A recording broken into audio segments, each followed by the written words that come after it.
संगीत शिक्षा चैनल देखने वालों का फिर से स्वागत है।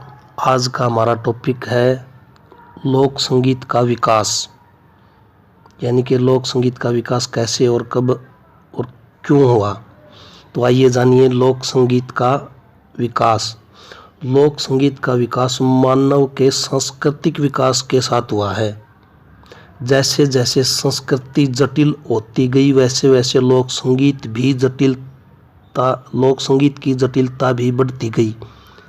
भारतीय लोक संगीत का विकास अति प्राचीन है, अर्थात आरंभिक काल से ही मानव हृदय में प्रकृति एवं जीवन सौंदर्य के प्रति आकर्षण, अनुभूति व उद्गार उत्पन्न हुए। इन उद्गारों की अभिव्यक्ति जब मानव अपनी उल्लासमयी भावनाओं अस्पष्ट शब्दयुक्त स्फुटन के रूप में करता है, तभी से लोक संगीत का अंकुर फूटा। अतः अनादिकाल से हमारा भारतीय संगीत दो शाखाओं के रूप में प्रचलित रहा है। भारतीय संगीत रूपी वृक्ष दो शाखाओं में है। पहला है शास्त्रीय संगीत, दूसरा है लोक संगीत। ये दोनों शाखाएं अपने आप में स्वतंत्र होते हुए भी एक दूसरे की पूरक हैं। हमारा शास्त्रीय संगीत लोक संगीत का ही विकसित रूप है। प्राचीन काल में मानव में थोड़ा बहुत बुद्धि का विकास हुआ, तब उसे अपनी विकसित हुई भावनाओं को व्यक्त करने के लिए आलाप लेना आरंभ किया, या जो संगीत गुनगुनाया उस संगीत को ही लोक संगीत की संज्ञा दी गई, जो पीढ़ी दर पीढ़ी हस्तांतरित होता रहता है। इससे विकास क्रम में वाद्य यंत्रों के उपयोग भी इसके विकास क्रम में वाद्य यंत्रों के उपयोग की महत्ता भी देखी जाती है। उदाहरण स्वरूप अकबर के समय तक सारंगी का प्रयोग लोक संगीत तक का था, वहीं कबीर के समय इसकी व्यापकता थी। इसके माध्यम से अपनी अभिव्यक्ति, प्रेम, शोक, ईर्षा आदि को प्रकट किया जाता था। आधुनिक समय में इसमें बदलाव आया है। वर्तमान भारतीय लोक संगीत का मूल स्वरूप आज भी वहाँ के आंचल में सुरक्षित है। लोक संगीत सरल सहज होने के कारण शीघ्रता से जनमानस को आकर्षित करता है। अतः हम कह सकते हैं कि विभिन्न प्रांतों की प्रादेशिक संस्कृति, भौगोलिक स्थिति, बोलचाल, रहन सहन, रीति रिवाज आदि से जुड़े सभी रस व भावों की संगीतपूर्ण अभिव्यक्ति ही लोक संगीत कहलाती है। लोक संगीत की विशेषताएं। लोक संगीत की कुछ अपनी विशेषताएं हैं जो इस प्रकार है। लोक संगीत में लोक पक्ष व भाव पक्ष की प्रधानता होती है। लोक संगीत में आत्मीयता भी होती है। लोक संगीत का जन्मदाता व प्रेरणा स्रोत जनसाधारण है, ये किसी वर्ग विशेष का नहीं है। लोक संगीत हमारी संस्कृति परंपराओं को जीवित रखने में सहायक है एवं मनोरंजन का साधन है।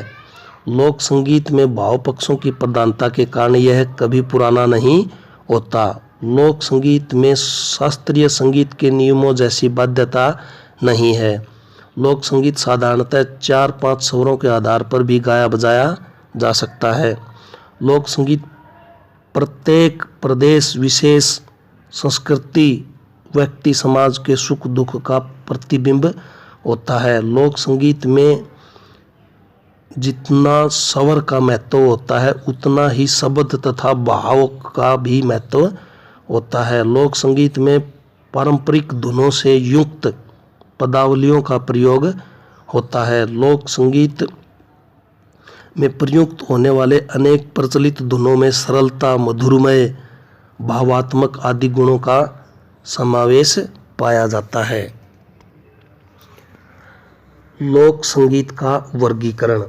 प्रत्येक क्षेत्र की लोक संस्कृति के कारण वहाँ के लोक संगीत की अपनी पृथक पृथक पहचान होती है, जिसमें परिणाम स्वरूप वहाँ के लोक संगीत को उस क्षेत्र विशेष के नाम से जाना जाता है। जैसे पंजाब का लोक संगीत, राजस्थान का लोक संगीत, उत्तर प्रदेश का लोक संगीत, हिमाचल प्रदेश का लोक संगीत आदि।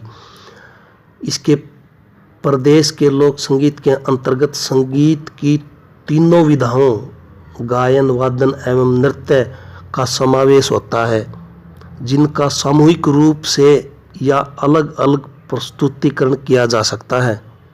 भारतीय लोक संगीत में इन विधाओं के अंतर्गत उनके विभिन्न प्रकारों को निम्न प्रकार से वर्गीकृत किया गया है। लोक संगीत, लोक गीत, लोक वाद्य, लोक नृत्य, यानी कि लोक संगीत 3 विभागों में बटा हुआ है।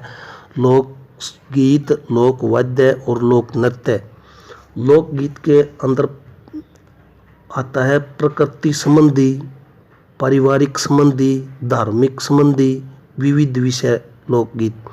और लोक वाद्य में तंत्र वाद्य, अवनद वाद्य, सुशीर वाद्य और घन वाद्य, यानी कि 4 प्रकार के वाद्यों का प्रयोग लोक संगीत में किया जाता है।